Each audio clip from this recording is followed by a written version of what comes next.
Ce qui a créé une peur encore plus importante ces dernières heures, ces derniers jours, c'est ces bombardements, cette attaque qui ont lieu à l'ouest, donc près de la frontière avec la Pologne, qui est un pays membre de l'OTAN.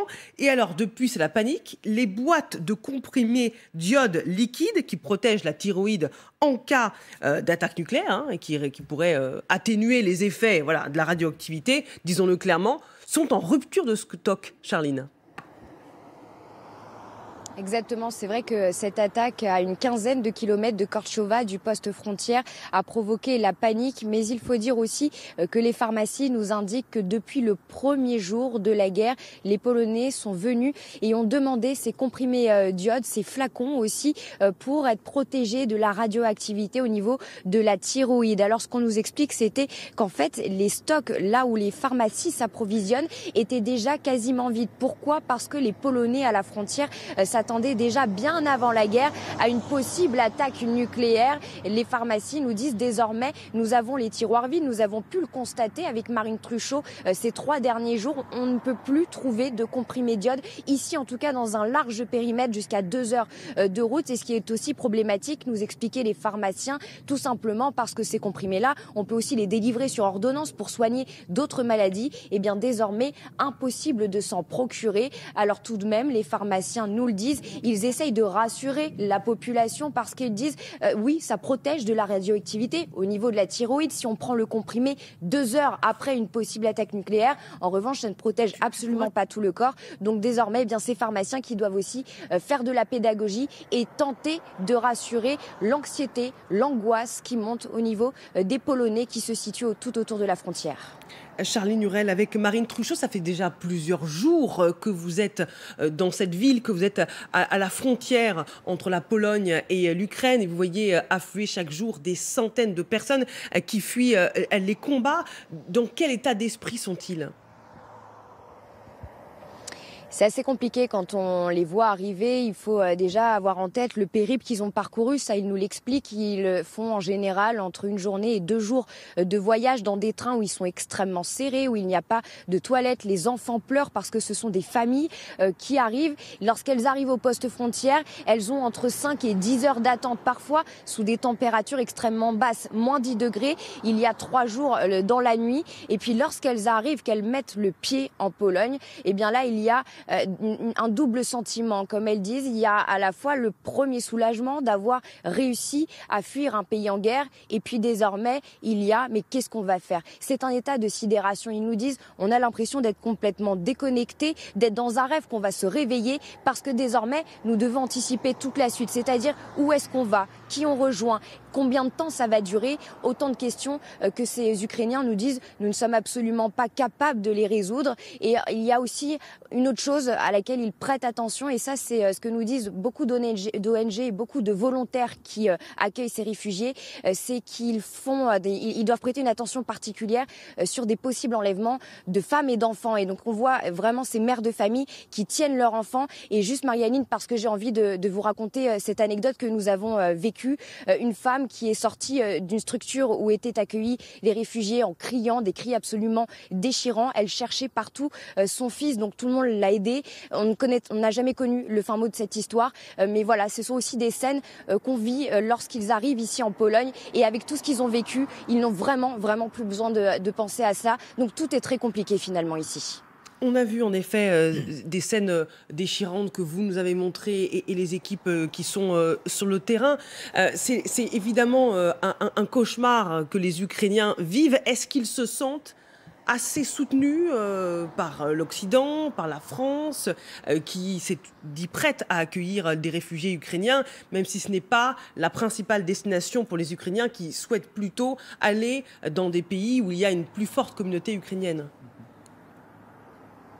Mais c'est aussi ce qui nous a marqué, parce que c'est vrai que ce qu'on constate, c'est quand même que ces personnes ont une force assez caractérisée. Ils ne perdent pas leur sourire, et lorsqu'on leur demande « mais comment vous faites ?», ils nous disent « regardez, on met le pied sur le sol polonais et nous sommes accueillis par beaucoup de volontaires ». Il y a beaucoup de solidarité. C'est vrai qu'il faut s'imaginer que lorsqu'ils passent le poste frontière, ils ont tout de suite les premières tentes qui étaient d'ailleurs tenues par des sapeurs-pompiers français. Et là, il y a les couvertures de survie, et tout le long du chemin pour aller jusqu'à la structure structure d'accueil qui est à une dizaine de kilomètres. Ils vont trouver du ravitaillement, des couches pour les bébés parce que je vous le disais, il y a beaucoup de nourrissons, beaucoup d'enfants en bas âge. Il y a même des personnes qui se proposent de jouer un petit peu avec les enfants. Tout est fait ici pour en tout cas tenter d'alléger au maximum le fardeau qu'ils portent sur leurs épaules. Et donc c'est à la fois des élans de solidarité individuelle. Beaucoup de Polonais se sont mobilisés et puis il y a aussi ces associations qui sont venues en nombre pour tenter d'aider au maximum ces réfugiés. Alors en effet, tout est très compliqué pour eux.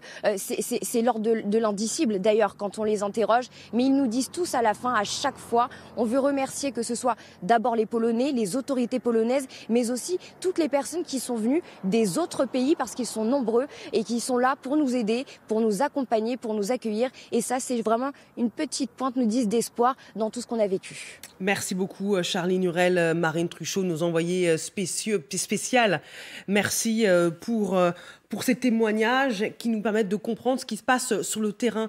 Julie Arnaud, Emmanuel Macron, dans quelques minutes, il va aller à la rencontre de réfugiés ukrainiens accueillis dans un centre de la banlieue d'Angers. Oui, dans le Maine-et-Loire, ce sont 60 réfugiés ukrainiens qui sont présents. Si on lisait ce matin la presse quotidienne régionale, effectivement, Emmanuel Macron qui ira avec Gérald Darmanin et Marlène Schiappa. On se souvient dès hier l'ouverture de cette cellule interministérielle de crise pour savoir comment coordonner toutes les actions pour accueillir les réfugiés. Vous parliez tout à l'heure des enfants. Il faut savoir qu'en France, jeudi dernier, ils étaient 265 enfants ukrainiens à être accueillis en France. Lundi, donc hier, 650. Leur nombre a été multiplié quasiment par 3 en quelques jours. Ils sont donc accueillis ici en France. Certains déjà vont à l'école. Par exemple, vous avez une commune à Senlis dans l'Oise. Ce sont 10 enfants qui sont âgés de 5 à 14 ans qui sont accueillis dans une des écoles de la ville pour poursuivre les cours. Donc là, aujourd'hui, Emmanuel Macron, il s'agit aussi de regarder quelles sont les possibilités de logement, d'habitation en coordination avec toutes les associations.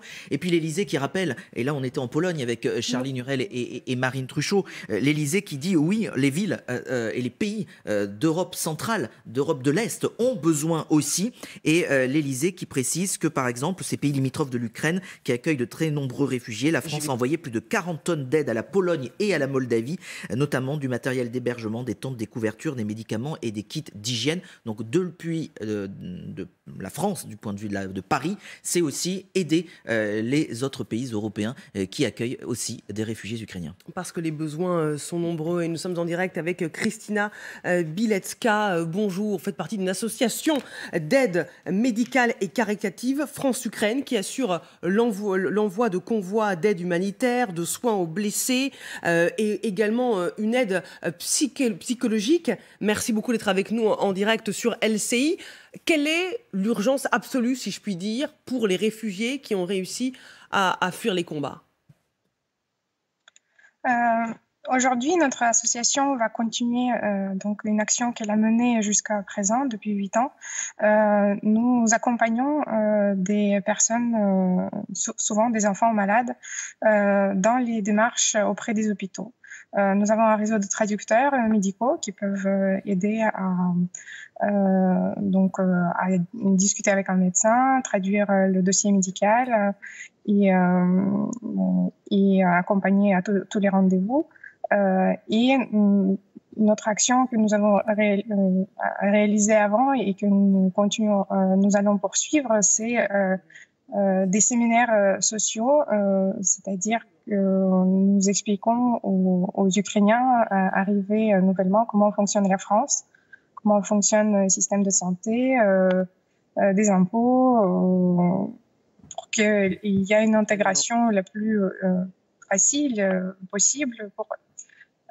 Donc, nous avons décidé de nous placer sur ces deux actions parce que donc on sait qu'aujourd'hui, c'est l'État qui a pris en charge complètement l'hébergement des réfugiés ukrainiens. C'est des préfectures et des mairies qui s'en occupent. Parfois, certaines préfectures délèguent ça à des associations qui ont justement l'expérience dans le domaine des réfugiés. Donc nous, aujourd'hui, comme je dis, on met tout en place, tous nos réseaux dont nous possédons aujourd'hui, on les partage avec toutes les associations qui s'occupent des réfugiés et les mairies. Voilà. Christina Bilecka, je voudrais vous faire réagir à ce qu'a annoncé Marlène Schiappa ce matin. Écoutons-la et je vous fais réagir juste après. Nous avons créé sur l'impulsion de la France un statut européen de protection temporaire qui se met en place qui est historique, immédiatement. c'est assez inédit. Oui, tout à fait. C'est la première fois que ça se met en place et il se met en place immédiatement. Avec le Premier Jean Castex, nous sommes allés dans des points d'accueil de ces réfugiés, de ces personnes déplacées pour leur remettre justement ces premiers statuts et ça leur permettra à l'issue de retourner en Ukraine pour celles et ceux qui souhaiteront retourner en Ukraine parce que beaucoup nous disent qu'ils ont envie que la guerre se termine et de retourner reconstruire leur pays. C'est ce qu'ils nous disent en tout cas. C'est une première, hein, la création de ce statut européen de protection temporaire. Est-ce une bonne chose pour les réfugiés ? Parce qu'on pense évidemment, hein, avec espoir, à la fin de la guerre et à ceux qui voudront retourner dans leur pays. Bien sûr que c'est important. Bien sûr qu'il faut que toutes ces personnes qui arrivent, toutes ces mères qui puissent travailler, et qu'ils ne restent pas dans un pays où donc ils ne connaissent pas la langue ni la culture, juste les bras croisés à la maison entre quatre murs. C'est très important qu'ils travaillent. C'est très important que les enfants aillent à l'école, qu'ils s'intègrent.